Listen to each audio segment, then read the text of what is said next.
Bonjour à vous, bienvenue sur la chaîne Info Révélation. Donc là, ça va être une vidéo très spéciale. Donc, vous avez vu que j'ai fait Révélation Info 1, Révélation Info 2. Donc, il est clair que là, j'essaye de dénoncer, d'alerter et de parler de beaucoup de choses.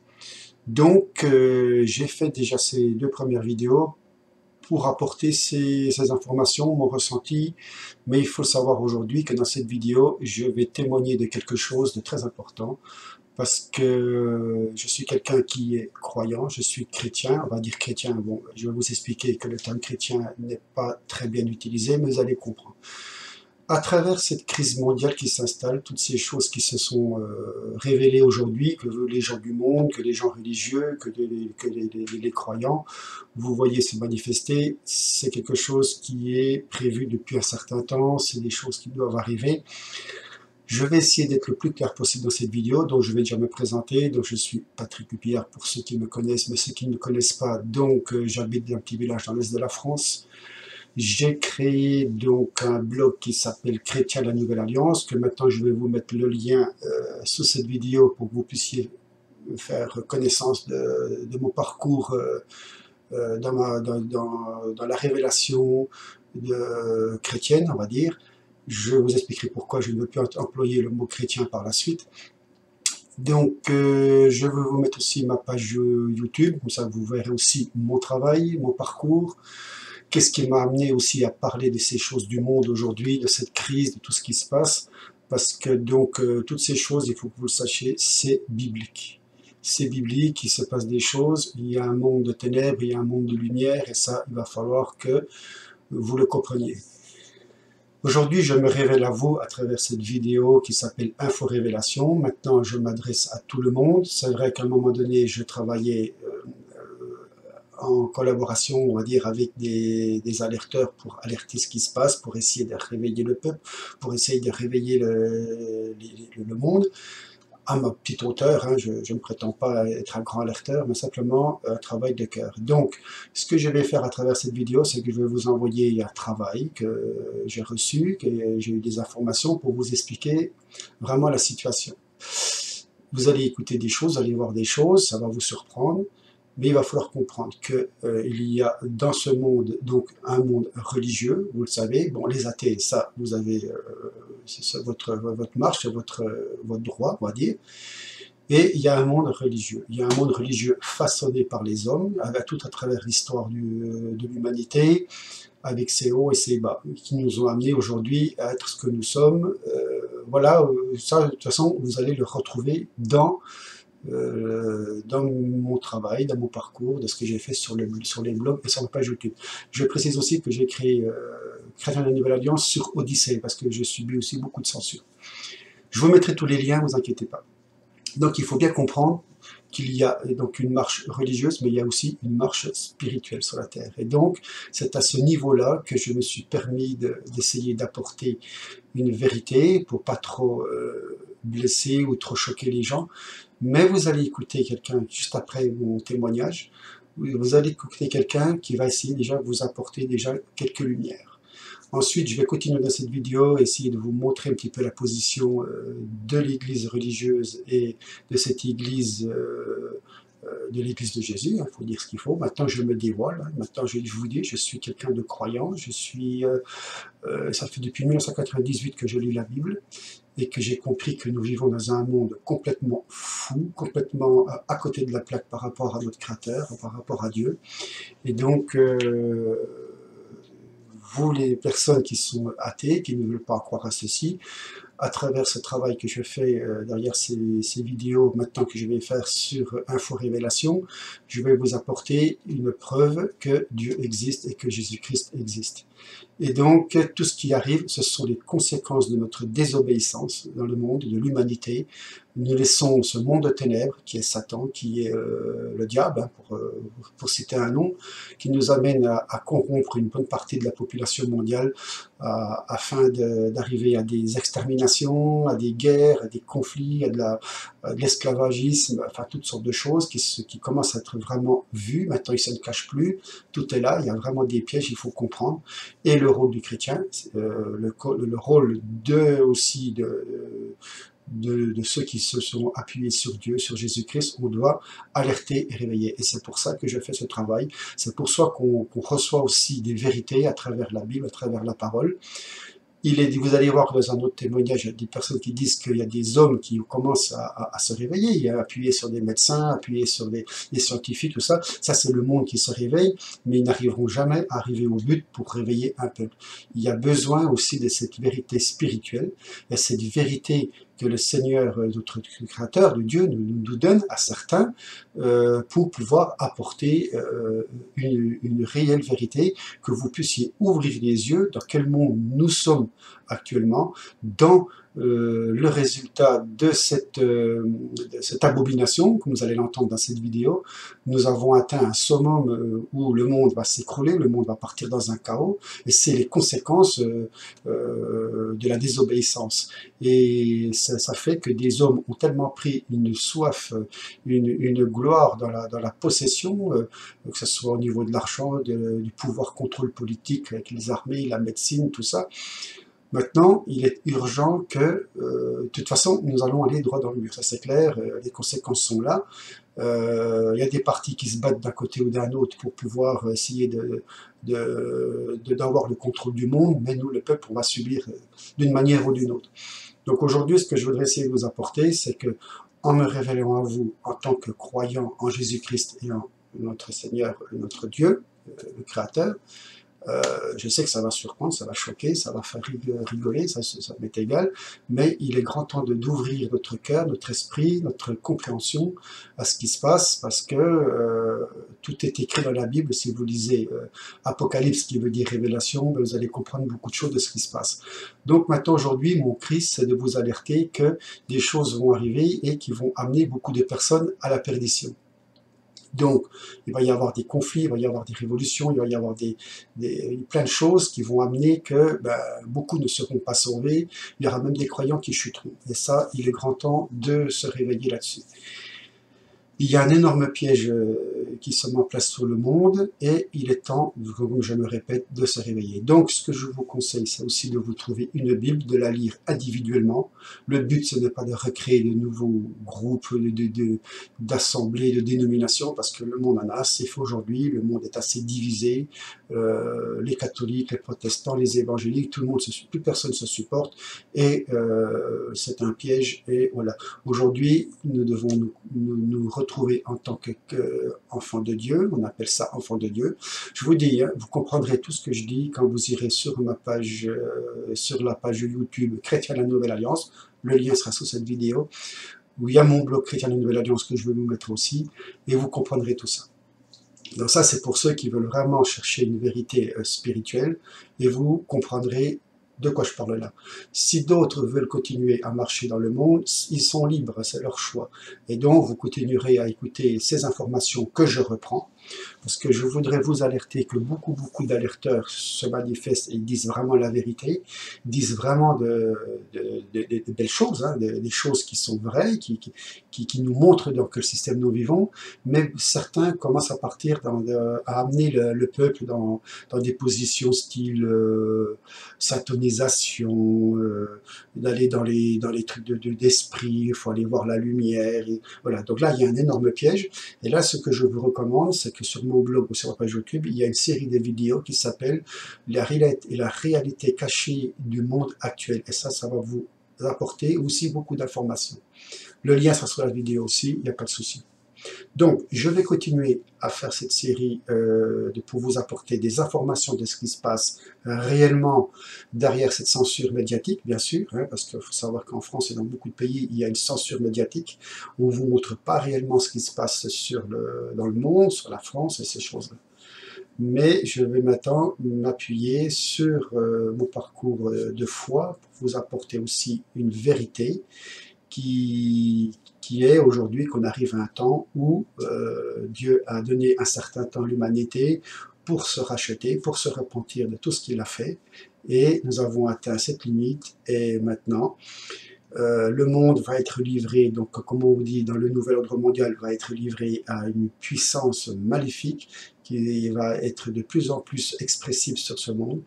Et c'est là que notre foi va rentrer en action sur notre foi en Jésus-Christ, dans sa parole, parce qu'on fait tout pour dénigrer Jésus-Christ, on fait tout pour affaiblir, on fait tout pour que les gens fassent, que ce système fasse que vous oubliez Dieu, que vous oubliez tout, et voilà, donc c'est vraiment de cœur que je vous fais cette vidéo, que je me révèle, c'est un devoir, c'est une mission, et ça prend pas, vous êtes libre d'avancer, je vous dis bien, si vous voulez continuer à avoir des informations, continuez à aller voir les alerteurs, toutes ces choses que vous faites, croyez à ce qu'ils veulent où ils veulent vous emmener, si vous voulez, moi de toute façon je reprends ces infos, je les filtre aussi un peu, et par contre si vraiment à ce moment où je vous parle vous avez une réelle conviction que vous avez des réponses par rapport à des questions, ou si vous découvrez vraiment quelque chose, que ça vous intéresse de connaître Jésus et Dieu, allez sur le site Chrétien de la Nouvelle Alliance. Vous rencontrerez à travers mon parcours d'autres personnes, des frères et des sœurs, comme on s'appelle entre nous,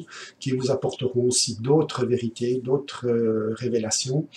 Et là, ça va vous permettre de comprendre vraiment dans quel monde nous vivons. Voilà, donc je ne vais pas faire plus long ce témoignage, j'interviendrai par la suite donc dans cette vidéo, sûrement que je vais refaire la partie 4 et je vous mettrai au courant, je vous informerai de ce qui se passe et où on en est, par exemple, avec la vaccination, avec ce grand reset, toutes ces choses-là, mais vraiment à la lumière, on va dire, spirituelle, à la lumière d'une personne qui marche avec Jésus-Christ. Voilà. J'ai essayé d'apporter beaucoup cette vérité autour de moi, mais j'ai été un petit peu maladroit parce que je ne parlais que soit à des personnes, comme je l'ai précisé dans une dernière vidéo, soit je parlais que de Jésus, soit je parlais que de ces choses qui se passaient, mais je n'arrivais pas encore à faire le lien. Aujourd'hui, je le fais grâce à cette vidéo, donc je lance un appel aussi à tous ces alerteurs qui sont bien connus, bon je ne vais pas les citer, mais vous les connaissez, hein, vous avez beaucoup d'alerteurs qui apportent des vérités, qui s'investissent énormément, ils font un très grand travail, mais attention, est-ce que c'est dans un but de vous amener dans une autre direction, mais tôt ou tard, ça nous amènera toujours au nouvel ordre mondial, donc on ne le sait pas. Donc faites attention aussi, je vous lance un appel aussi, vous alerteurs aussi, de vous appuyer sur cette vidéo, sur ce que je dis dans cette vidéo, si vous l'avez, si vous pouvez l'écouter, de vous repositionner personnellement sur cette position de foi en Jésus-Christ, qui je vous dis aujourd'hui, que Dieu aujourd'hui peut utiliser des hommes et des femmes pour réveiller le peuple. Ils peuvent vous utiliser aussi, mais c'est aussi un appel pour vous à vous rapprocher de la Bible et à vous rapprocher de ce que le Seigneur a fait pour l'humanité en mourant à la croix. Il nous a pardonné de tous nos péchés et il a pris tout à notre place pour nous sauver. Et nous devons nous appuyer sur lui, et ça, tout est expliqué dans la Bible et sur ma chaîne chrétienne. Voilà. Je vous envoie la suite. Vous allez écouter ce qui va être dit, vous allez tout de suite comprendre le message que je vais vous faire passer. Bonne vidéo, bonne écoute, et je reviendrai par la suite de cette vidéo, et sur les autres, bien sûr. Fixons-nous sur ça, juste ça. Joe Biden a dit qu'un enfant de 8 ans devrait pouvoir choisir son sexe. Puis imagine que tout le capital mondial, que les Nations unies enseignent la même chose et ont le plan d'enseigner la même chose à tous les enfants de la planète. Ouais. Recule-toi, là, puis dis, regarde ça, qu'est-ce que je vois, moi, quand je regarde ça? Une abomination. C'est sûr. Point. Ça a peut-être le soutien même du pape, pour tout ce que je sais, de tous les gouvernements, de tout le grand capital, des Nations unies, ça ne change rien. On est devant une abomination, un blasphème planétaire sur le plan chrétien. Je pense que ça aide tous les croyants parce que il y a énormément de gens dans le moment qui se rebellent, si on veut, contre ces agendas totalitaires. On les voit sur l'Internet. Beaucoup de gens sont incroyants et parlent à partir d'une position comme de quête de vérité, ce sont des médecins, ce sont des gens comme ça. Pour le croyant, il y a un avantage de plus, je dirais, dans le sens que nous autres, on a une autre source d'autorité. Ouais. On a une autre perspective. On a une autre perspective de la vie comme un tout devant Dieu. Ouais.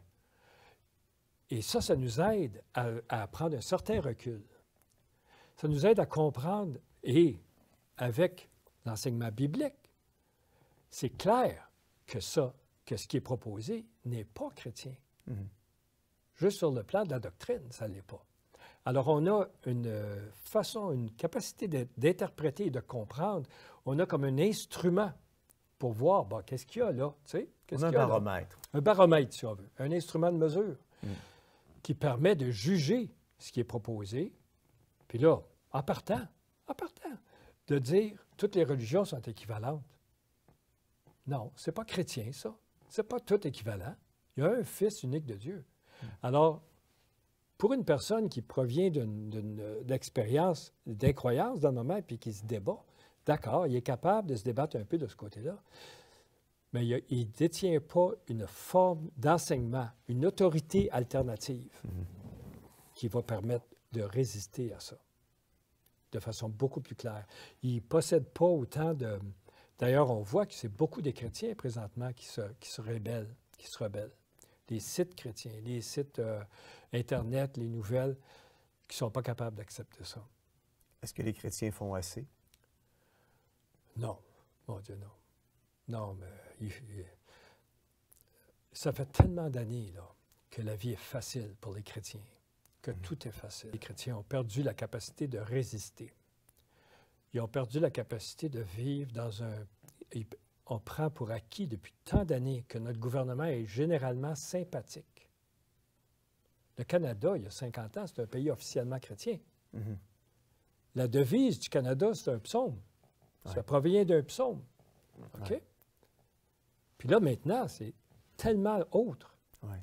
Alors, même le blason, l'écusson est encore là, mais ce qui est en dessous, c'est un agenda totalement opposé. Alors là, on est dans un régime, je pense que c'est l'équivalent de dire, qu'est-ce que tu aurais fait si tu étais chrétien pendant le régime nazi? Oui, c'est ça. Qu'est-ce que tu aurais fait? Comment? C'est pas évident. Non. C'est pas évident. Là, il va falloir savoir se rassembler de certaines façons. Il va falloir récupérer qui est prêt à dire non, c'est le Christ qui est au centre de ma vie et non pas ce que tout le monde entier, y compris tout un paquet de religions dans Religions for Peace déclare. Ouais. Il va falloir être prêt à... être devant un message du monde tellement fort et cohésif et de dire non, c'est pas ça. C'est pas ça qui guide ma vie, puis c'est pas ça qui va guider la vie de mes enfants puis de mes familles. C'est pas facile, ça. C'est pas évident, ça. Non. Qu'est-ce que les gens faisaient pendant le régime stalinien? Comment est-ce qu'ils se démenaient? Je ne sais pas. Mais il faut s'informer, il faut commencer à regarder. Ouais. Il faut regarder. Du moins, il faut avoir une réflexion. Une autre chose que je dirais, ce qu'il faut faire, c'est à savoir lire. Faites attention, là. Parce que tous les messages qui proviennent de systèmes médiatiques proviennent de toute une organisation qui peut les contrôler. Derrière eux. À la fin, c'est la lecture d'un texte, puis d'un texte assez ancien aussi, qui date d'avant tout ça. Ouais. Alors, si les gens veulent savoir comment on pensait autrefois, qu'est-ce que c'était des valeurs alternatives, qu'est-ce que c'était des sagesses qui viennent d'ailleurs, il va falloir qu'ils soient capables d'aller les lire. Donc maintenant, nous allons parler de la position du chrétien, le chrétien religieux et le chrétien qui marche par l'esprit.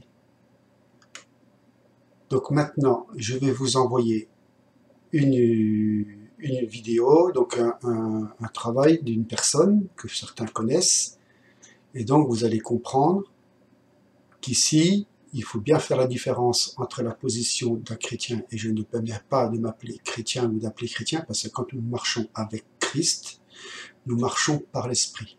Nous sommes enfants de Dieu, et il y a ceux qui se disent chrétiens qui marchent dans des systèmes d'hommes. Et là, nous allons voir la position de l'Église, comment elle se positionne. Quand je parle de l'Église, c'est l'Église visible. Il faut bien comprendre qu'il y a l'Église non visible, qui est la marche en lisant la Bible, en lisant la parole. Et ça, vous retrouverez tout sur ma chaîne Chrétien la Nouvelle Alliance et sur mon blog Chrétien la Nouvelle Alliance. Et pour les religieux, pour ceux qui se disent chrétiens, que ce soit catholiques, protestants et tout autre, vous allez voir que des choses ne vont pas. Donc il faut bien comprendre qu'à travers cette crise, il y en a qui se positionnent et c'est pas clair. Voilà, je vous envoie tout de suite et vous allez comprendre. Avec tout ce qu'on vit aujourd'hui, quelle est la place du chrétien face au gouvernement? Romains 13, ça vous dit quelque chose? Où sont les leaders chrétiens sur la place publique par rapport à toutes ces mesures restrictives mises de l'avant dans le cadre de la COVID? Vous savez, malheureusement, à la vue de ce qui prend place dans notre monde, je crois que l'Église est plus que jamais intérieurement divisée. Je crois que plutôt qu'être active et prendre position, la voilà malheureusement devenue passive et silencieuse, peut-être par peur de perdre les assises qu'elle possède, et peut-être par crainte de se faire définitivement fermer. Alors, pour conserver son ouverture, on en est venu à compromettre ce qu'elle est, falsifier son message, réclamer des miettes, se contenter de faire ce que l'on nous ordonne et par le fait même, ce qui peut être contraire à Dieu, et ce pour conserver les acquis, et surtout parce que l'Église n'avait peut-être jamais envisagé et planifié ce qu'elle pourrait devenir si un jour comme celui-ci survenait. Vous savez, il y a de cela quelques semaines, plusieurs leaders religieux ont crié haut et fort « victoire » pour les quelques miettes que le gouvernement a bien voulu leur donner, déplaçant l'Église de la catégorie bar et restaurant pour la reclasser au même titre que les cinémas, les salles de spectacle, les théâtres. Je crois que certains leaders religieux ont vu ces miettes comme un gain, alors que ce peut, selon moi, n'était en fait qu'un mince prix de consolation pour encore garder l'Église silencieuse, inactive physiquement dans ses rassemblements et soumise. Ma réflexion à la lecture de ce que je viens de vous dire m'a amené à réfléchir et m'a conduit à ce récit biblique de la sortie du peuple d'Israël de l'Égypte, où Moïse et Aaron se sont présentés devant le Pharaon, gouvernement du pays de l'Égypte, afin de plaider la sortie du peuple d'Israël de l'Égypte. Ils reçurent non pas un, non pas deux, mais 3 offres différentes et distinctes de la part du Pharaon, qui était en fait le gouvernement de l'époque en Égypte. La première offre du Pharaon se retrouve dans Exode, le chapitre 8, les versets 21-22, où il est écrit « Le Pharaon convoqua Moïse et Aaron et leur dit, « Allez offrir des sacrifices à votre Dieu, mais faites-le dans le pays. » Non, leur répondit Moïse, « Nous ne pouvons pas agir ainsi. » Voyez-vous, le Pharaon, dans sa première offre, donna la permission au peuple d'Israël de louer Dieu. Il ne les empêchait pas. Seulement, il leur dit de le faire à l'intérieur de ce qu'il leur recommandait. À ce moment-là, aurait-il fallu que Moïse et Aaron acceptent et louent Dieu par soumission? Voici la deuxième offre du Pharaon qui se retrouve dans Exode, le chapitre 10, les versets 8 à 11, où il est écrit « On appela Moïse et Aaron auprès du Pharaon, qui leur dit « Vous pouvez aller rendre un culte au Seigneur votre Dieu. » Verset 11 « Seuls les hommes iront rendre un culte au Seigneur. » C'est tout ce que vous pouvez demander, et on les expulsa de chez le Pharaon. Deuxième offre, et deuxième permission d'aller louer Dieu, mais encore une fois selon les exigences et les directives du gouvernement de l'Égypte. À ce moment-là, aurait-il fallu qu'ils acceptent et demeurent en Égypte par soumission pour donner suite à l'acceptation partielle du Pharaon? Voici la troisième offre du Pharaon qu'on trouve dans Exode, le chapitre 10, les versets 24 à 26, où il est écrit « Le Pharaon convoqua Moïse et lui dit, « Vous pouvez aller rendre un culte au Seigneur, vous pouvez même emmener vos familles, seuls vos moutons, vos chèvres et vos bœufs doivent demeurer ici. » Pas du tout, déclara Moïse. « Tu nous remettras toi-même des bêtes que nous pourrons offrir au Seigneur notre Dieu en sacrifice de communion et en sacrifice complet. En plus, nous emmènerons nos troupeaux. Pas une bête restera ici. » Moïse et Aaron ont reçu 3 offres.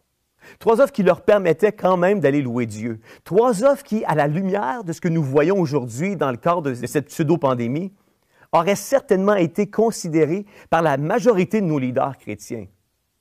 On aurait sans doute, comme on vient de le faire il y a de cela quelques semaines, crié victoire. On aurait sûrement dit « Wow! On a gagné quelque chose. » Dieu nous a fait grâce et nous a donné faveur aux yeux du gouvernement.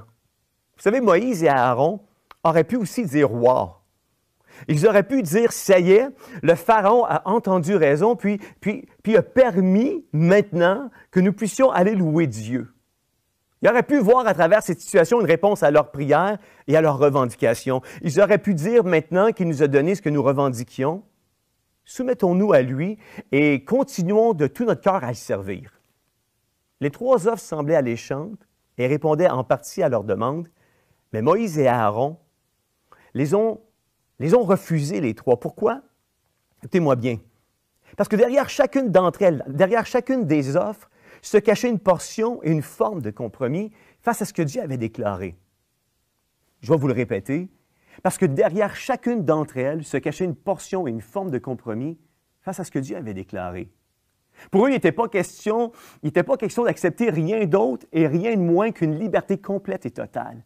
Il n'était pas question de prendre les miettes offertes par le Pharaon lorsque Dieu avait en réserve pour eux bien davantage. Voyez-vous, aujourd'hui, nous vivons des moments extrêmement difficiles, où en l'espace de quelques mois, boum, on a perdu beaucoup de nos droits et notre liberté au nom d'une pseudo-pandémie. Comprenez-moi bien, quand je dis pseudo-pandémie, quand j'utilise le terme de pseudo-pandémie, je ne suis pas en train de dire que le virus n'existe pas.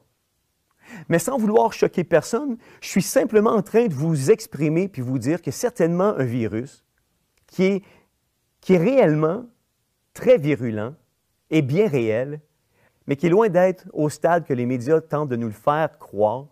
Il est loin d'être au stade pandémique. Le narratif utilisé par nos gouvernements et les médias ne s'harmonise aucunement avec la science, d'ailleurs confirmée par le CDC américain l'été dernier. C'est uniquement politique. Non seulement ça, mais on est en train de créer des dommages collatéraux encore plus importants autour de cette pseudo-pandémie que potentiellement ceux du virus lui-même. Des dommages qui feront encore plus de tort que de bien et qui auront des conséquences néfastes sur nos familles, nos enfants, nos emplois, nos PME, notre économie, nos portefeuilles, nos soins de santé, nos gens malades et atteints de maladies autres que le COVID, nos droits et notre liberté, notre façon de vivre à l'intérieur d'un nouvel avenir, et je pourrais encore descendre la liste. Juste à titre d'exemple, le COVID risque d'emporter 158 000 PME au Canada, dont près de 18 000 au Québec. Un Québécois sur 4 est étranglé financièrement par la COVID. La COVID pourrait entraîner plus de 100 millions de personnes supplémentaires dans l'extrême pauvreté à travers le monde. On note une hausse de 20 des cas de violence conjugale au Canada depuis le mois de mars dernier. Le taux de divorce en Amérique du Nord a grimpé de 34 Au Québec, de nombreux avocats et médiateurs ont observé une forte augmentation des appels et demandes de médiation, avec quelques sources citant même un bond de 100 particulièrement chez les jeunes couples et ceux qui ont des enfants en bas âge. La pandémie entraîne une hausse des overdoses d'opiacés au Canada. Juste à titre d'information, les opiacés, ce sont des substances dérivées de l'opium. Il y a 20 à 30 des étudiantes et étudiants collégiaux qui sont aux prises avec des troubles d'anxiété et consomment davantage d'alcool et de drogue depuis le début de la crise sanitaire. Un adulte sur 5 aurait eu des symptômes en lien avec un trouble d'anxiété généralisé ou une dépression majeure dans le cadre de cette pseudo-pandémie. Il y a une étude menée par Deloitte qui prédit que 6,3 à 10 millions des Canadiens consulteront un médecin pour des troubles de santé mentale, ce qui représente une augmentation majeure. On parle de 50 à 160 % par rapport au niveau avant COVID et avant le confinement. Le problème de l'insécurité alimentaire s'est aggravé au Canada en raison du COVID et cela dû à la menace d'une vague généralisée de famine et d'insécurité alimentaire extrême mise en état d'alerte par la communauté internationale. Il y a une étude réalisée par des chercheurs de l'Université de Toronto qui prévoit qu'il pourrait y avoir de 418 à 2114 suicides de plus au Canada en 2020-2021 en raison de la COVID. Il y a quelques 5 000 cancers qui n'auraient pas été diagnostiqués au Québec durant les premiers mois de la COVID-19, selon un document interne du ministère de la Santé. Le nombre d'opérations retardées au Québec ne cesse d'augmenter et dépasse maintenant plus de 92 000 opérations. Alors que l'être humain est dans un état d'anxiété, de panique et d'angoisse, Et plus que jamais en quête d'espoir, on a accepté sans ne rien dire, sans ne rien faire, et sans aucune réelle opposition que les églises soient fermées ou qu'elles opèrent avec un bon nombre de restrictions, plutôt que de les faire reconnaître comme étant services essentiels. En ce faisant, on a permis une entrave qui sera dorénavant difficile à récupérer. Actuellement, l'état d'urgence sanitaire est en vigueur et permet des mesures excessives, coercitives et totalitaires depuis maintenant près de 8 mois.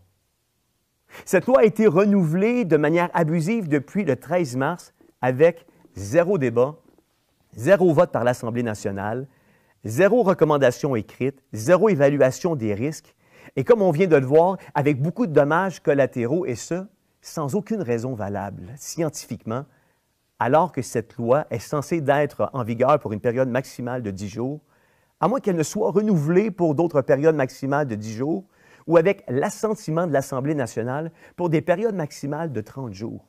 L'article 119 de la Loi sur la santé publique en fait mention. Durant l'inertie de nos politiciens, de nos leaders et de nos leaders religieux, un agenda mondialiste est en branle. Un gouvernement mondial est en route. L'esprit de l'Antichrist est plus présent que jamais. Des libertés et des droits fondamentaux nous sont enlevés insidieusement et sournoisement, et sachez que nous ne les récupérerons assurément jamais. La classe moyenne est sur le point de disparaître. Les médias et les gouvernements cultivent ce sentiment de peur à travers des mesures extrêmes et irrationnelles afin de maintenir le peuple soumis et dans l'inertie. L'extrême gauche prend davantage de place et censure tout discours contraire à leurs idéaux et leurs narratifs. Cette censure est même entrée dans l'Église et dans nos divers mouvements religieux, et on en est venu à discréditer et se dissocier de tous ceux qui auraient un point de vue différent du narratif mis de l'avant par nos gouvernements, nos médias conventionnels et l'OMS face à la COVID-19. Des mesures de traçabilité et d'intrusion dans nos vies privées ont maintenant été mises de l'avant. La dénonciation envers notre prochain est maintenant plus que jamais encouragée. On confine tous les gens, on confine toutes les personnes, on place en quarantaine les personnes en bonne santé, alors que nous devrions peut-être seulement placer en quarantaine les malades. Ça, c'est ce que j'appelle la tyrannie. Le gouvernement nous dit de rester chez nous et ne cesse de resserrer les mesures restrictives sans aucune raison qui ne soit valable. Nos gouvernements ferment nos écoles, nos entreprises et nos institutions sans aucune bonne raison et sans préavis. On laisse les gens dans leur confusion sans explication qui ne soit conséquente. On gonfle et on communique de faux chiffres sans exclure de ces chiffres les cas de COVID qui sont maintenant rétablis et guéris. On ne parle plus d'immunité collective. On fuit toutes sortes de débats publics afin de taire un discours contraire. On pousse une pensée unique. On laisse mourir nos aînés seuls, loin de leurs proches. On sépare des familles et on les empêche de se voir. On met des restrictions sur les mariages et les funérailles. Le gouvernement s'immisce dans les relations intimes des gens et leur dit quoi faire et comment le faire, comme du temps de la Révolution tranquille. On a remplacé les mesures de guerre d'octobre 1970 sous le régime de Pierre Elliott Trudeau par les mesures d'urgence sanitaire sous le régime de Justin Trudeau en mars 2020. En bout de ligne, c'est du pareil au même. On a juste changé de véhicule pour atteindre un objectif totalitaire, dictatorial et communiste. On nous empêche de se déplacer ailleurs que dans notre zone. On ferme des régions en jouant avec des codes de couleur pour garder des gens sous la peur. On ferme nos églises, on les restreint en leur dictant quoi faire, comment le faire, où le faire, et plusieurs de ces restrictions viennent à l'encontre de ce que la Bible déclare. La solution cause actuellement beaucoup plus de tort que le problème lui-même, et on tente de minimiser les dommages collatéraux. Vous voyez, le rationnel est devenu irrationnel et l'irrationnel est devenu rationnel parce que nous avons accepté que la peur nous gouverne. Les forces de l'ordre donnent maintenant des contraventions pour ce qui était considéré tout à fait normal auparavant. Au nom d'un mensonge, on a détruit notre économie et on a amené en faillite des milliers d'entreprises et d'individus.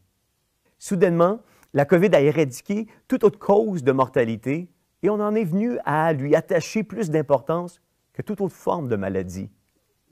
On accuse un retard grandissant dans les salles d'opération de nos hôpitaux et des gens meurent alors que les urgences sont vides. On en est même venu à sortir des appels d'offres au Canada et au Québec pour la création de ce que l'on appelle ressources intermédiaires ou, si vous préférez, des camps de détention. Nos gouvernements nous disent vouloir profiter du COVID afin de programmer un nouvel avenir et une nouvelle réalité. Pour moins que ça, Jean-Baptiste, le précurseur du Christ, s'est levé et puis a confronté une situation qui concernait la vie privée du roi Hérode, gouvernement de son époque. Si nous suivons la logique que plusieurs leaders véhiculent derrière l'Épître aux Romains au chapitre 13 sur le fait d'être soumis aux autorités, nul besoin de vous dire que si Jean-Baptiste était de notre époque, ses leaders en place lui auraient fait des remontrances en lui disant « Jean, va pas là. Ça ne te regarde pas. C'est pas de tes affaires. Si tu confrontes le gouvernement par rapport à sa vie privée, on se dissociera de tes propos. » Hérode, lui, t'empêche pas de prêcher, de prier puis de louer Dieu. Alors pourquoi le confronter sur sa vie personnelle? Ça ne te regarde pas. Ton discours est à l'opposé de l'amour de Dieu. Jean, maintenant tu perds ton témoignage. Tu es devenu beaucoup trop radical. Dieu ne nous demande-t-il pas de se soumettre aux autorités?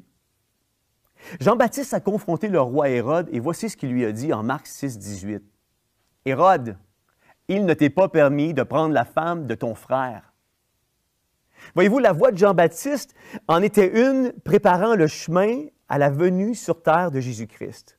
Tel était son mandat. C'est pourquoi, à travers son message, Jean annonçait la bonne nouvelle, mais il dénonçait le péché et prononçait le jugement à venir. La voix de l'Église, aujourd'hui, a le même mandat. La question maintenant est la suivante. Pourquoi la grande majorité des leaders chrétiens, pasteurs de grandes églises, présidents d'associations et leaders de mouvements évangéliques ne se sont-ils pas encore levés, mis à part pour leur demande de reclassement à remettre l'Église au même stade que les salles de spectacle, les théâtres et les cinémas? Où sont-ils présentement? Où est la voix des leaders chrétiens face à cette pseudo-pandémie?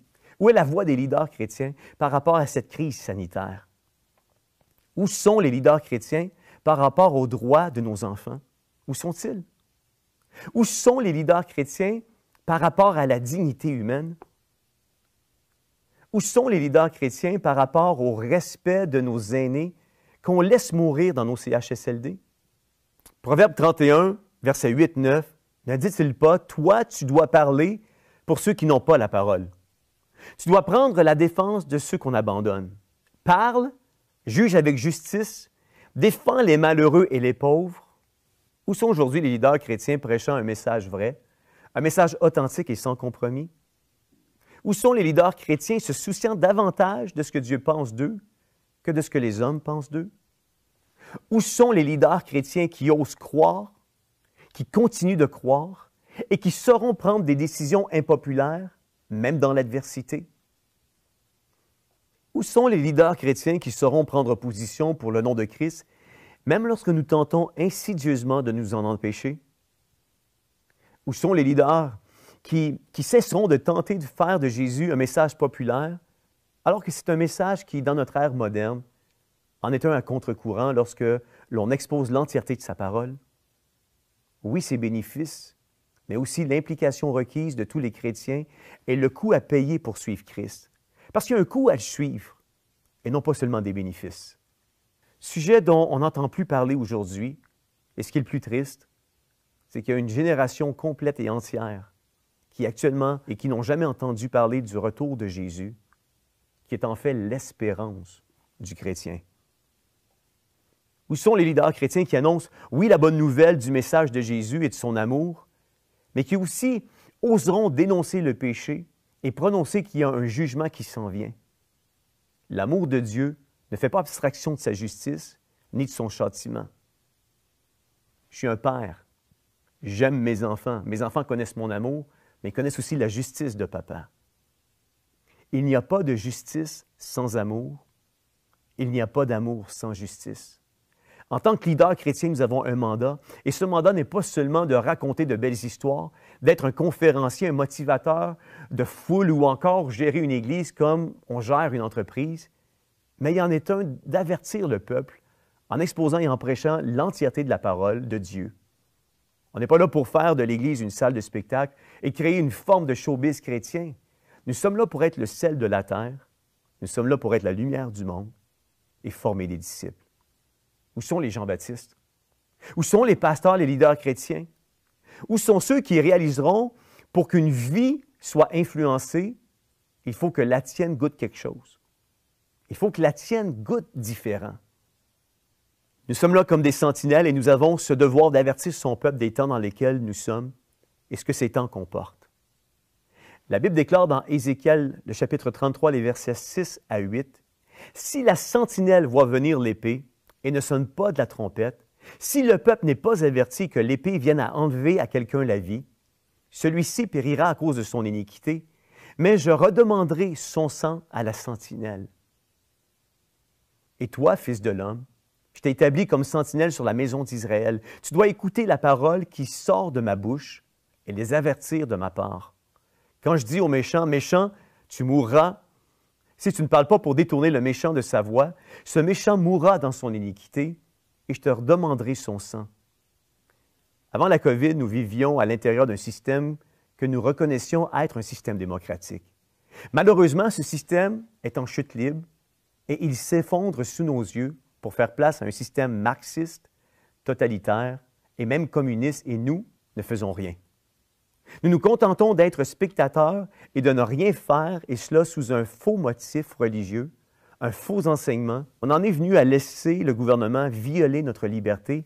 Évidemment, ça ne se fait pas de façon drastique, mais sachez qu'actuellement, on nous enlève cette liberté très doucement, de sorte qu'on ne s'aperçoive pas qu'on est en train de la perdre, puis qu'on ne soupçonne rien. Depuis mars dernier, c'est énorme ce que nous avons perdu face à nos droits et notre liberté. Croire que nous pourrons récupérer ne serait-ce qu'une infime partie de ce qui nous a été enlevé serait vraiment utopique. On a violé nos droits et notre liberté. Les gauchistes, regroupement à l'antithèse de la chrétienté, en sont venus à fermer toute forme de rassemblement chrétien, et ce sous un faux sentiment de peur et une fausse pandémie.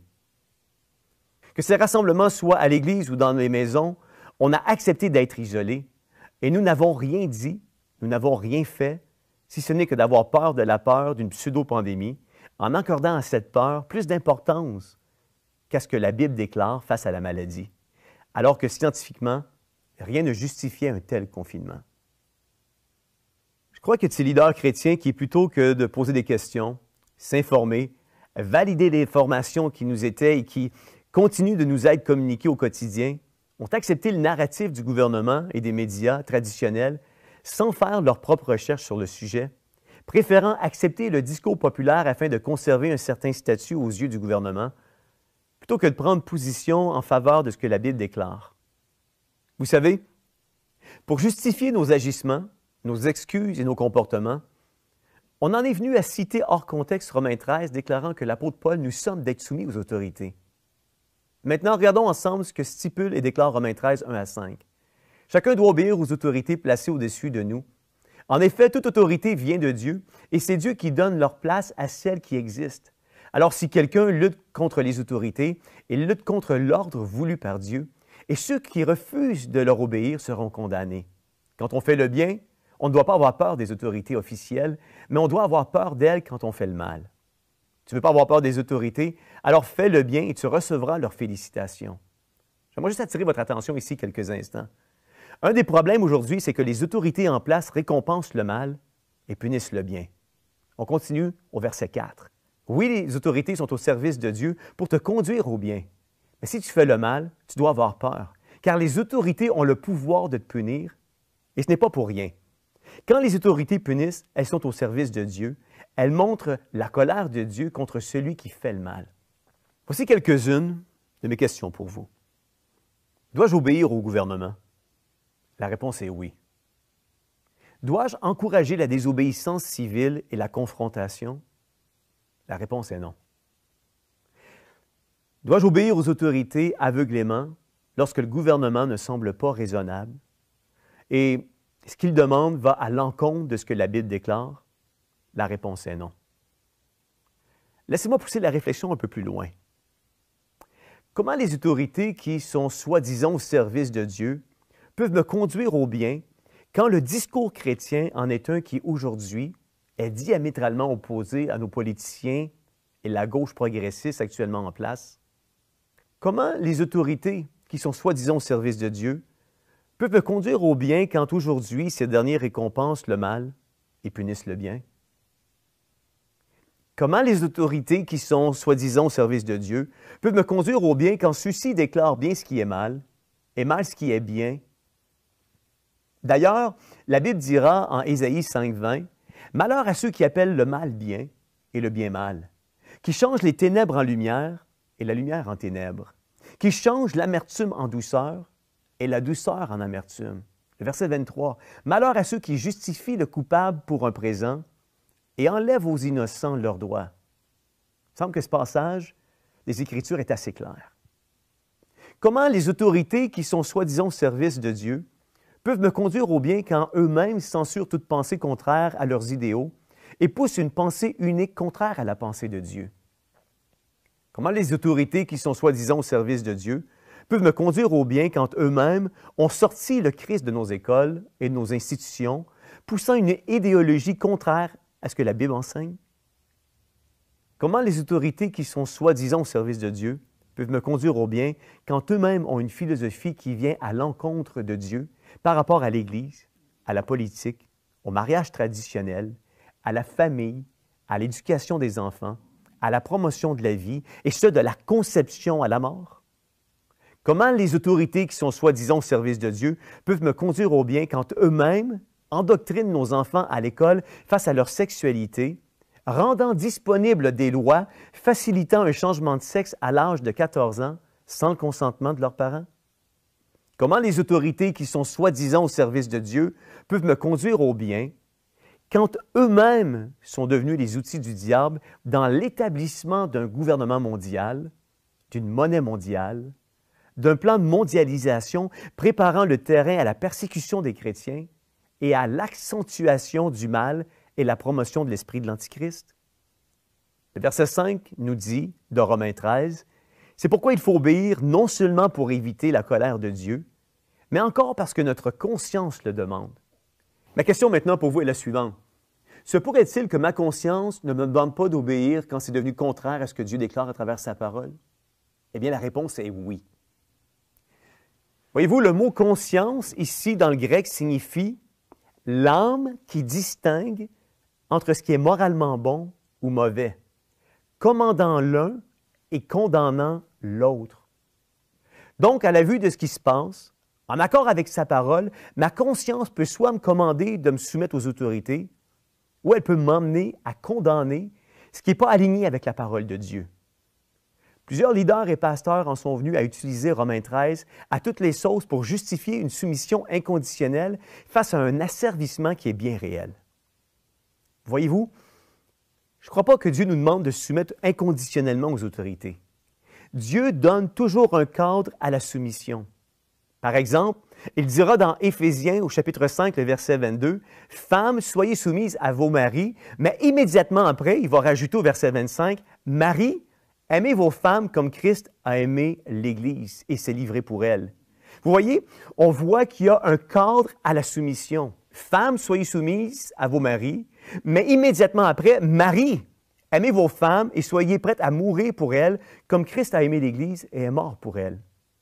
Si je suivais cette logique que l'on véhicule actuellement dans plusieurs de nos églises, faudrait-il, selon Éphésiens et Colossiens, que la femme soit inconditionnellement soumise à son mari, et ce, même si ce dernier abuse d'elle, même si elle est victime de violences verbales et conjugales, même si ce dernier sanctionne sa liberté? Si je suis le raisonnement de plusieurs leaders chrétiens, si malgré toute cette violence physique et psychologique, son mari lui disait « Mon cœur, tu peux louer Dieu, mais pas à l'Église, à la maison, et tu le fais de telle et telle manière. » Elle devrait demeurer soumise à son mari parce que ce dernier lui permet de louer Dieu selon ses termes et conditions. Et ce, même si il en abuse physiquement, émotionnellement et psychologiquement? Évidemment, la réponse est non. Faudrait-il que les jeunes soient soumis aux anciens inconditionnellement, et ce, même si ces derniers abusent et asservissent ceux-ci simplement parce que le passage de 1 Pierre encourage la soumission de l'un par rapport à l'autre? Ben non. Faudrait-il également, selon 1 Pierre, que le serviteur soit inconditionnellement soumis à son maître, même si ce dernier est un mauvais maître, même si ce dernier est un mauvais chef, et qu'il abuse et violente psychologiquement ce serviteur de manière abusive? La réponse est non. Aurait-il fallu que Moïse et Aaron soient soumis au Pharaon, gouvernement de l'époque en Égypte, parce qu'il avait accepté en partie la demande de Moïse pour laisser le peuple aller louer Dieu dans le désert à travers 3 offres distinctes? La réponse est non. Peut-être aurait-il fallu que Mardoché soit soumis, qu'il fléchisse le genou et qu'il honore Aman? Aurait-il fallu que Jésus soit soumis et qu'il guérisse les malades, chasse les démons et opère l'entièreté de ses miracles durant les 6 jours où c'était permis de le faire pour que lui aussi se soumette au sabbat? Les pharisiens ne reprochaient pas à Jésus ses miracles et lui reprochaient entre autres de les accomplir le jour du sabbat. Aurait-il fallu que Jean-Baptiste soit soumis et qu'il ne confronte jamais la façon dont Hérode, gouvernement de son époque, vivait par rapport à la relation d'adultère dans laquelle il était impliqué avec la femme de son frère Philippe, parce que cette relation n'interférait en rien avec sa liberté de prêcher, prier, louer et adorer Dieu?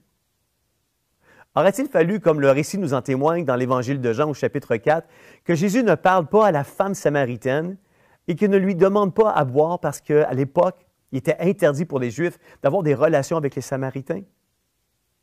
Aurait-il fallu que Jésus ne s'approche d'aucun lépreux parce qu'à l'époque, entrer en contact avec un lépreux était un geste audacieux et même un acte de rébellion? Normalement, les témoins d'une telle scène auraient déclaré comme impure toute personne qui entrait en contact avec quelqu'un aux prises avec la lèpre et l'aurait exclu de la communauté. Vous voyez, aujourd'hui, au nom de la peur, au nom d'une pseudo-pandémie et au nom d'une fausse soumission, on a accepté de laisser fermer nos lieux de rassemblement. Au nom de la peur, d'une pseudo-pandémie et d'une fausse soumission, on a cessé de faire des baptêmes dans l'eau. On a arrêté d'imposer les mains aux malades, alors que la Bible déclare dans l'Évangile de Marc, au chapitre 16, les versets 17-18, « Voici les signes qui accompagneront tous ceux qui auront cru. En mon nom, ils chasseront les démons. Ils parleront de nouvelles langues. » Écoutez bien la suite du verset, c'est à se demander si on croit vraiment ce qu'on prêche. « Ils saisiront des serpents. S'ils boivent quelques breuvages mortels, il ne leur fera point de mal. Ils imposeront les mains aux malades, et les malades seront guéris. » Au nom de la peur, d'une pseudo-pandémie et d'une fausse soumission, on a cessé d'être l'Église dans son entièreté. On a cessé de vivre l'Église. On a cessé de faire ce que la Bible prescrit et on a arrêté de se soumettre à ce qu'elle dit. Si Jésus guérissait les malades le jour du sabbat, s'il était avec la femme samaritaine au puits de Jacob, s'il était avec les lépreux et qu'il leur imposait les mains alors que c'était défendu, que ferait-il aujourd'hui? Porterait-il le masque? Fermerait-il son Église? Se soumettrait-il à ce qui est contraire à ce qu'il est et qui il est? Nous sommes rendus au stade où on ne peut plus prêcher la Bible sans la vivre. Pour que sa parole devienne vie à travers nous, nous devons premièrement la vivre. Pour qu'elle impacte notre entourage, elle doit s'enraciner et devenir le fruit de notre conviction. Les histoires que nous prêchions depuis tellement d'années, en toute liberté, n'avaient pas nécessairement de répercussions négatives parce que nous vivions dans un pays libre. Maintenant, nous devons vivre nous aussi parce que c'est dans la mesure où nous-mêmes vivons ces histoires que nous prêchons qu'elles deviendront actuelles et qu'elles prendront vie à travers notre vie et non seulement notre bouche. Si nous croyons et prêchons la Bible, alors vivons-la et soyons nous aussi des témoins vivants. La vérité est la suivante. Nous ne sommes pas tenus comme chrétiens de se soumettre à un gouvernement illégitime. Lorsqu'un gouvernement censure toute pensée et opinion contraire, tout discours différent à son narratif ou à celui de l'Organisation mondiale de la santé, il a perdu sa légitimité. Même la Charte canadienne des droits et libertés prône la liberté d'expression.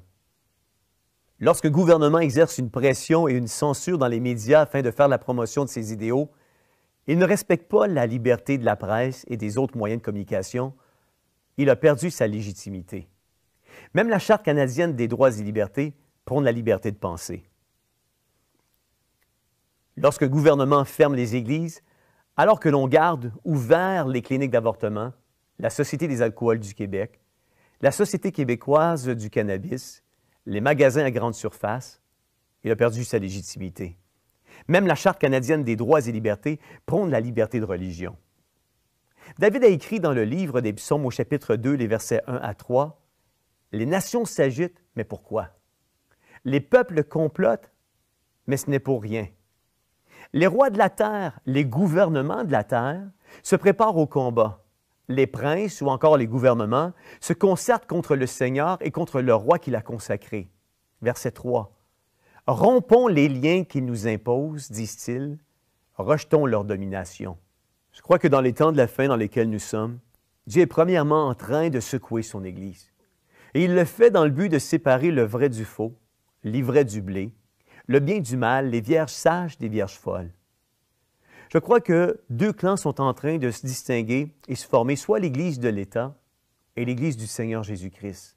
L'Église qui accepte une fausse soumission afin de conserver son statut gouvernemental et ses privilèges, et l'Église qui ne se soumet qu'à Christ, peu importe la persécution et le prix qu'elle aura à payer. Je ne crois pas que l'État, au nom d'une fausse pandémie et au nom d'un faux narratif entourant cette pandémie, a le pouvoir de s'ingérer et venir dicter comment doit se comporter l'Église, c'est-à-dire comment louer, chanter et adorer Dieu, d'exiger ou pas le port du masque, où louer Dieu et comment le faire, exiger une distanciation physique, interdire de prier pour les gens, interdire de leur imposer les mains alors que c'est biblique, interdire les baptêmes dans l'eau, interdire des mariages, interdire des funérailles, interdire cette vie communautaire entre frères et sœurs. Je crois que beaucoup de ces restrictions viennent à l'encontre de la parole de Dieu. Croyons que nous sommes dans une guerre spirituelle et nous n'arrivons même pas à la discerner. Nous croyons qu'il y a un monde spirituel et démoniaque et nous ne voyons même pas que ce monde démoniaque est maintenant entré à l'intérieur de nos églises. Je termine avec cette histoire biblique sur laquelle j'ai senti Dieu me parler par rapport à son Église. Dans Actes chapitre 16 et versets 16-17, ça nous raconte l'histoire suivante. Comme nous allions au lieu de prière, une servante qui avait un esprit de python et qui, en devinant, procurait un grand profit à ses maîtres, vint au-devant de nous et se mit à nous suivre, Paul et nous. Elle criait, « Ces hommes sont les serviteurs du Dieu Très-Haut, et ils vous annoncent la voie du salut. » Elle fit cela pendant plusieurs jours. Paul, fatigué, se retourna et dit à l'esprit, « Je t'ordonne au nom de Jésus-Christ de sortir d'elle. » Et il sortit à l'heure même. Voyez-vous, je crois aujourd'hui que cet esprit de python est entré dans nos églises et que nous n'avons tout simplement pas eu le discernement pour discerner qu'il est là et qu'il est bien présent. Il a un discours chrétien, il agit comme un chrétien, il a un marketing chrétien, il fait la promotion de prédicateurs chrétiens, il y a des projets chrétiens, il y a un comportement qui semble chrétien, cependant, il déteste profondément l'Église. Il déteste les rassemblements, il déteste la présence de Dieu, il déteste la communauté et la fraternisation entre croyants. Il fait miroiter une certaine spiritualité, mais en fait, il est un expert dans l'art de la séduction et de la confusion.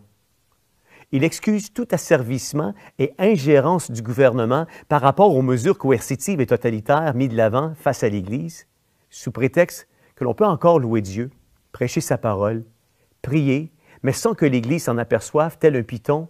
Il est en train d'asphyxier sa proie et la tuer tranquillement en l'endormant avant de lui porter le coup fatal. Puissions-nous nous réveiller et réaliser que peu importe ce que sera ou deviendra l'Église, nous avons un mandat. Ce mandat est celui d'être proactif, réfléchir, penser, planifier cette Église, car croyez-moi, elle est appelée à changer, mais surtout elle est appelée à se lever et plus que jamais briller. Je bâtirai mon Église, et les portes du séjour des morts ne prévaudront point contre elle. Bonne réflexion. J'espère que ce passage, bon, peut-être un petit peu long, vous a apporté, vous a éclairé et vous a vraiment amené à comprendre le message de cette vidéo. Donc maintenant, ce que je vais faire, c'est que je vais vous passer, donc je vais essayer de ne pas la faire trop long comme cette vidéo, il faut que je la fasse de toute façon au moins de 2 heures quand même. Et je vais vous passer Ce qui avait été dit de ma part sur certaines vidéos qui ont été censurées par YouTube. Et ensuite, je renchaînerai avec le partage d'une personne qui n'est pas forcément chrétienne, mais qui a quand même une compréhension de la situation. Je vous mettrai tout ceci. Et après ce passage, donc je pense que je bouclerai cette vidéo, donc Info Révélation 3. À tout de suite. Vidéo spéciale pour vous apporter un éclaircissement, une vérité. Quelque chose bouge dans le monde. Il y a des choses qui se passent concernant cette crise de coronavirus et bien d'autres choses. Donc je voudrais vous faire partager des informations. Donc je reçois beaucoup de vidéos, je reçois beaucoup de messages. Donc nous avons un travail à faire pour pouvoir recentrer, regrouper ces informations, pour montrer qu'au niveau de la Suisse, de l'Allemagne, en Italie, en France, au Canada surtout aussi, Québec, aux USA, ça bouge. Il y a de la vraie information. Nous savons que l'État envoie beaucoup de mensonges au niveau des fake news pour noyer beaucoup de choses. Donc il faut faire un gros travail de recherche, de discernement, de bien nettoyer ces fake news. Et donc essayer d'être le plus clair possible pour vous annoncer, pour vous réveiller, pour vous alerter. Après, à chacun doit prendre sa position et faire suivre ces infos pour que justement le peuple se réveille. Il se passe beaucoup de choses au niveau de la santé, au niveau des lois, au niveau des finances dans ce monde. Il est temps de réagir, il est temps de bouger. Il n'est pas forcément besoin de pousser à une révolution physique, mais il y a au moins une prise de conscience et montrer par ces réseaux sociaux, par ces vidéos, que le peuple se réveille, qu'il y a des choses qui ne sont pas légales. Voilà. Et vous commencerez à comprendre que ça bouge, il y a des choses qui ne vont pas dans ce monde, à tous les niveaux.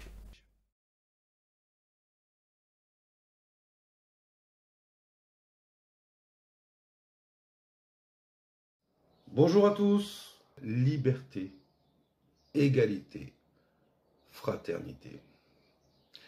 Et ce qui est, on va dire, une devise, la devise de la France, moi j'irai plus loin, je dirais que c'est la devise du monde. Qu'est-ce que la liberté? La liberté, selon moi,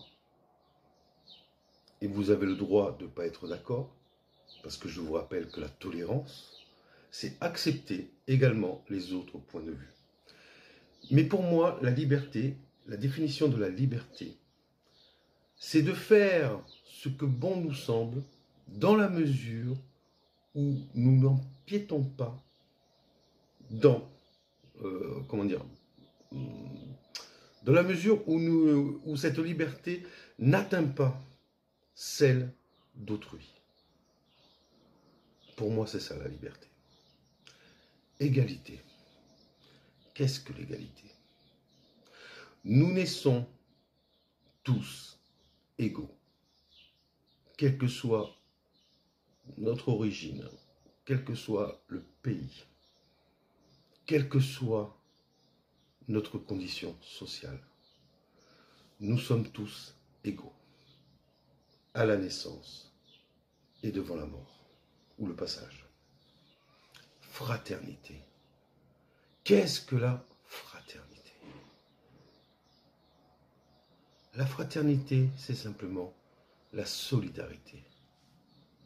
Être unis dans la joie, mais aussi dans la douleur.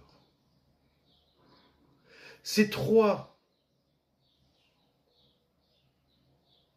mots, ces trois mots de la devise de la France, qu'on peut étendre au monde, puisque la France est le cœur spirituel du monde, aujourd'hui, ne sont pas respectés. Et qui sont les premières personnes, si je peux m'exprimer ainsi, qui ne respectent pas cette devise? Nos dirigeants, l'État. L'État est coupable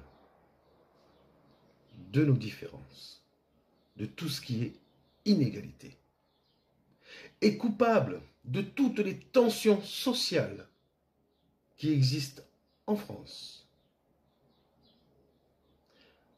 Et le troisième point, et nous le vivons actuellement, l'État nous a pris notre liberté.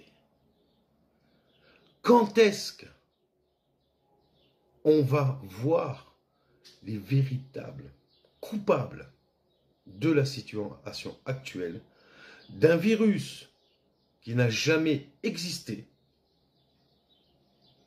qui n'est qu'une grippe améliorée, et je vais même aller plus loin, la grippe n'est pas naturelle. La grippe est un virus fabriqué en laboratoire chaque année qui n'a que pour un seul but, tuer nos vieux, nos retraités, nos anciens.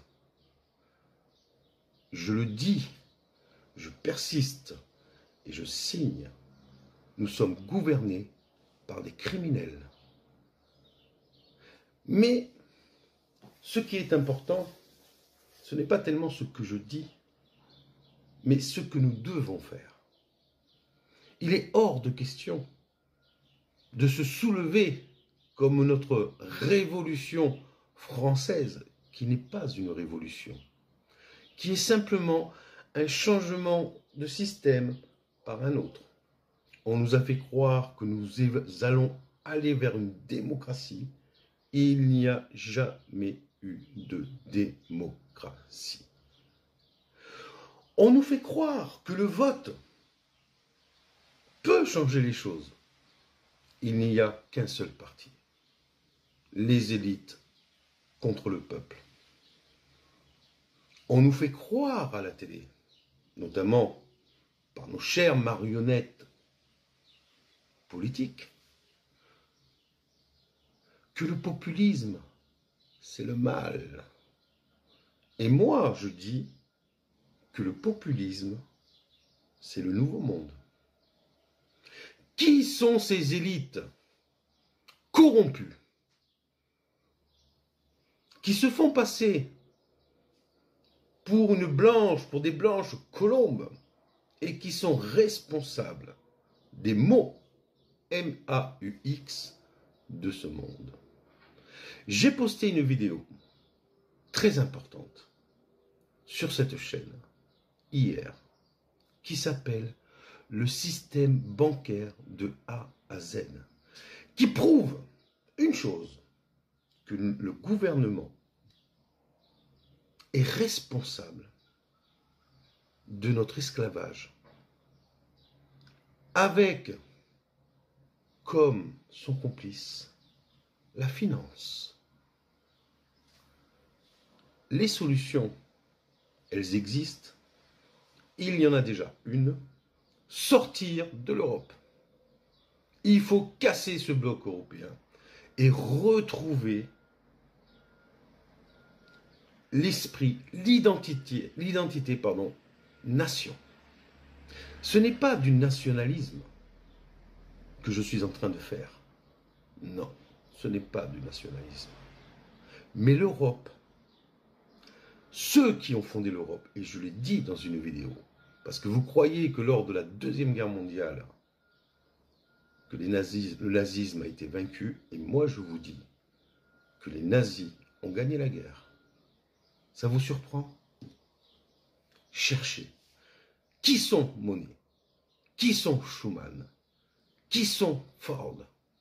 Qui sont ces hommes qui vous ont menti sur une création d'une Europe avec comme principe, comme base, l'économie de marché, et qui était quelque chose de magnifique en théorie, où la banque et l'État devaient avoir un rôle mineur.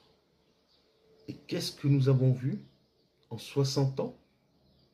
Que la banque et l'État avaient un rôle majeur. Regardez comment fonctionne le système bancaire. Nous sommes des esclaves. On nous vole. La monnaie est créée par la dette. Et cette dette, et je ne parle pas des États, parce que la dette des États est une fausse dette. est une dette qui vous tient enchaîné, est une dette qui permet au MEDEF de moins vous payer, de vous exploiter.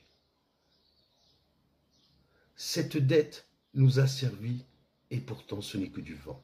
Elle n'existe pas, cette dette. Et ceux qui prétendent le contraire, qui viennent me le démontrer. La vidéo que j'ai postée sur cette chaîne hier le prouve. Nous sommes asservis par l'argent qui ne repose sur rien. Toutes ces monnaies virtuelles sont au même niveau que l'argent qu'on connaît dans le monde. Et quel est le fer de lance de cet argent? L'usure et l'esclavage. Liberté, égalité, fraternité. Quand moi, personnellement, je regarde le monde, qu'est-ce que je vois? Guerre, souffrance, violence, famine, misère. Et orchestré par qui? Une poignée de personnes que je vais nommer Rothschild, Rockefeller, Soros, Orban, Poutine, Erdogan, Macron, Trump, Clinton, etc., etc. Je vous en ai parlé dans une autre vidéo. Il y a deux camps. Le camp qu'on va dire, qu'on nomme sioniste, excusez-moi d'employer ce terme, mais c'est le terme qui est reconnu, le camp Soros, qui est pour la destruction des nations dans ce nouvel ordre mondial. Le rêve de Soros, George Soros, c'est un marché unique mondial avec un gouvernement mondial. C'est son rêve. Et nous avons un deuxième camp. Les catholiques démocrates, les évangélistes. Le deuxième camp est pour un nouvel ordre mondial avec des nations. Mais ils se font passer pour les bienveillants qui souhaitent vous mettre en esclavage, mais d'une manière subtile, en vous disant qu'on vous sauve du premier camp. Mais ce qui me touche le plus dans ce monde, ce sont les enfants, les pédocriminels, parce que ces deux camps qui sont à la tête de la finance, des lobbies, de notre misère, qui sont en fait de l'ombre, qui est en fait le diable, qu'on vous présente dans les médias comme étant la blanche colombe. Ne vous y trompez pas, le diable est séducteur et le diable est manipulateur. Ces deux camps n'ont qu'un seul projet, vous asservir et vous priver de votre liberté, de l'égalité et de la fraternité. Mes amis, ouvrez les yeux. Arrêtons de nous battre, arrêtons de nous diviser.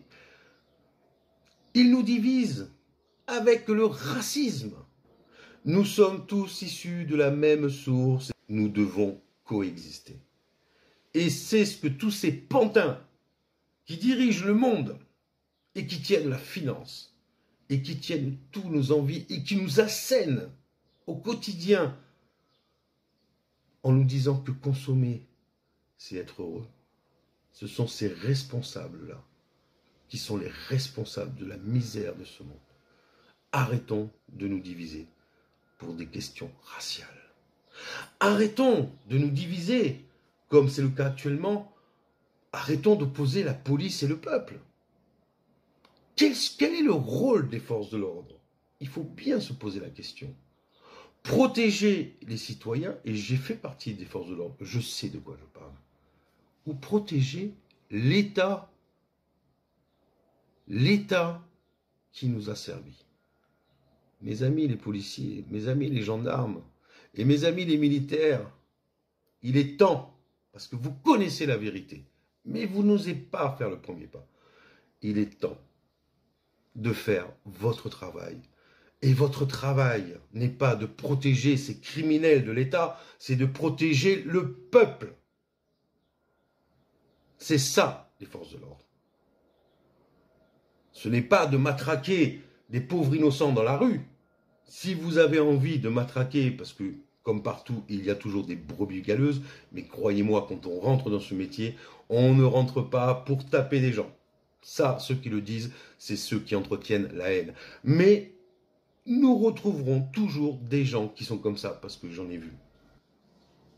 La justice est le complice de cette manipulation mondiale. La justice. Je ne dis pas que tous les magistrats sont dans le coup. Non. Il y a des magistrats qui sont intègres. Mais la plupart des magistrats, enfin la plupart, une grande partie des magistrats mangent dans la gamelle et nous les retrouvons dans la chancellerie. Nous les retrouvons dans les syndicats de la magistrature. Mangent de la gamelle du pouvoir. Ils n'ont jamais eu pour but de rendre la justice. Et si nous voulons que la justice change, soit rendue comme elle devrait être rendue dans ce monde, il faut responsabiliser pénalement ceux qui la rendent. Et rien que ce terme-là changera la vision de notre monde et de la justice. Il n'y a pas de race. Nous sommes tous de la même source, de la lumière. Que nous soyons blancs, que nous soyons noirs, que nous soyons métissés. Et Nougaro le disait si bien dans sa chanson. Nougaro, un homme de cœur, un homme de la lumière. Regardez, mes amis, quand nous mourrons, quand nous faisons le passage, ce qui reste de notre corps. Une fois que notre peau se décompose, une fois que ses organes se décomposent, les squelettes sont les mêmes. Il n'y a pas de race. Ceux qui prétendent le contraire sont des racistes. C'est eux qui entretiennent le racisme. Arrêtons de nous diviser pour des questions politiques. Il n'y a qu'un seul parti dans toutes les politiques, en tout cas en politique française. Je ne me permettrai pas de parler des politiques des autres pays, bien que ça fonctionne de la même manière.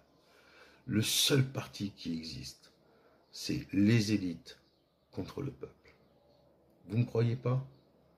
Vous allez voir sur cette chaîne, si vous êtes un peu curieux, allez chercher une vidéo qui a été postée à peu près il y a une semaine, 15 jours. Ruffin et Macron, Ruffin qui fait partie de la France insoumise, qui se dit représentant du peuple, qui dénonce toutes ces injustices et qui mange dans la main de Macron et qui organise le sketch médiatique de la manipulation. Arrêtons de nous diviser pour la politique. Arrêtons de nous diviser tout court. Nous sommes tolérance, humilité. La tolérance, c'est accepter un point de vue différent du sien, pardon. Si ce monde était composé de 7 milliards d'êtres humains qui pensent la même chose, qu'est-ce qu'on s'ennuierait dans ce monde? Heureusement que nous sommes différents. Heureusement que nous sommes quelque part uniques. Heureusement que nous ne sommes pas d'accord. C'est ce qui fait le charme de ce monde. Alors, au lieu de réagir par la violence, par la haine, par le contrôle, par le pouvoir, par la domination, par la souffrance, qui sont, je vous rappelle, des valeurs de l'ombre. Mais quand je vous dis qu'on peut reprendre les rênes de ce monde par l'amour, ce n'est pas utopie. Quand je vois aux États-Unis des forces de l'ordre se mettre à genoux et serrer la main à ceux qui sont en face d'eux, ceux qui luttent, ceux qui descendent dans la rue pour exprimer un mécontentement, pas pour casser. Parce que pour casser, les Black Blocs, les Antifas, ce sont des gens qui sont payés par l'État pour le faire. Ne vous y trompez pas. Ils sont payés par l'État. Et je vais même aller plus loin. Ce sont des groupes qui sont à la botte de George Soros. Regardez qui est Soros.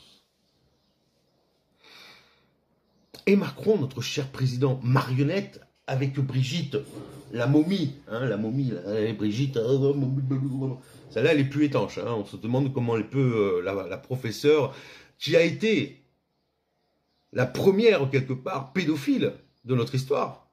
Non, pas la première, mais en tout cas, elle s'est mariée, elle a eu une relation avec un étudiant, avec un gamin.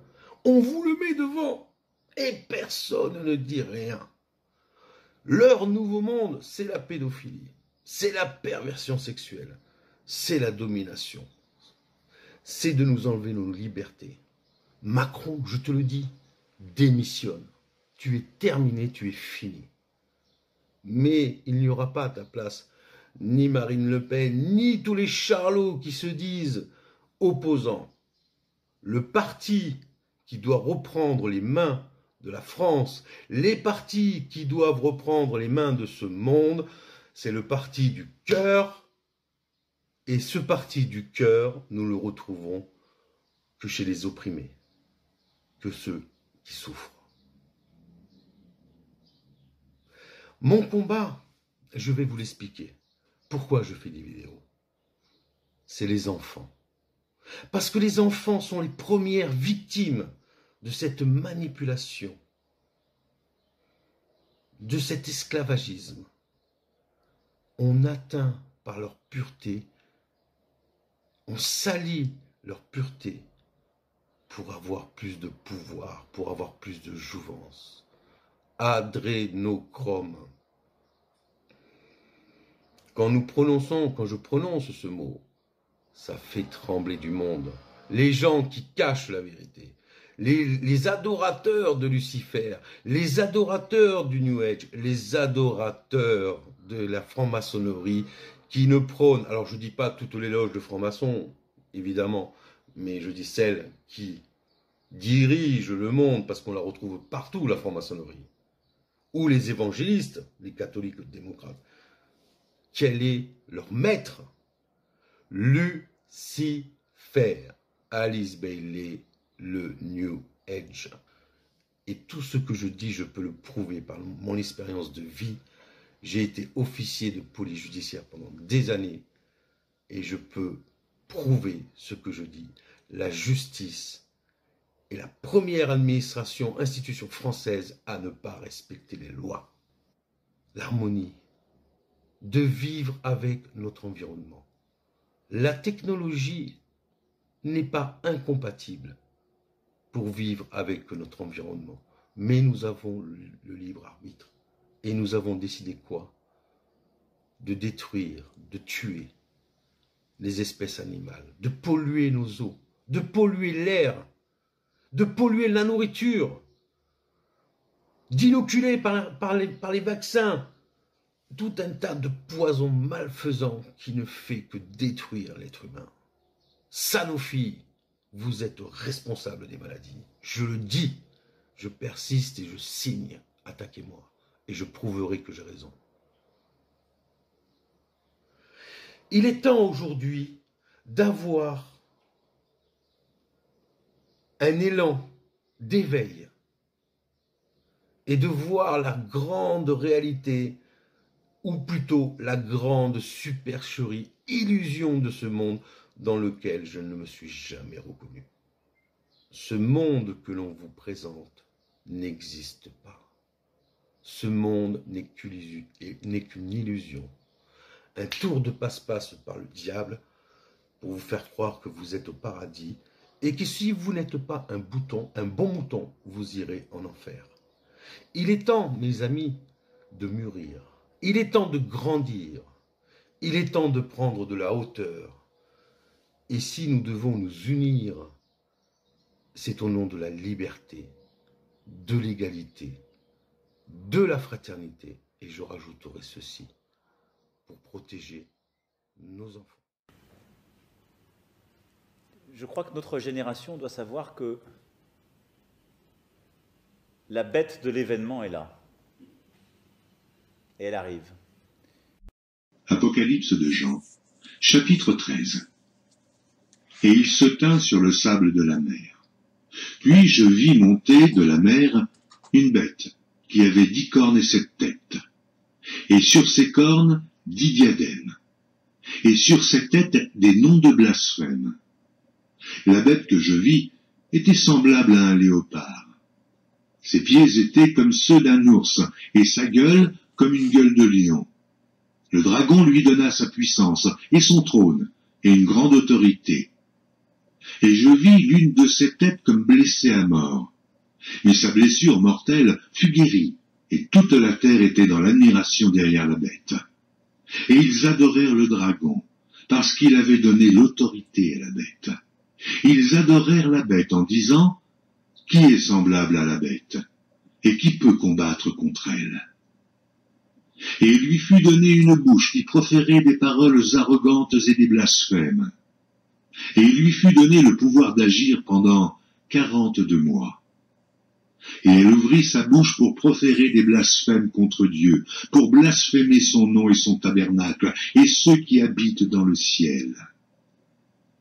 Et il lui fut donné de faire la guerre aux saints et de les vaincre. Et il lui fut donné autorité sur toute tribu, tout peuple, toute langue et toute nation. Et tous les habitants de la terre l'adoreront.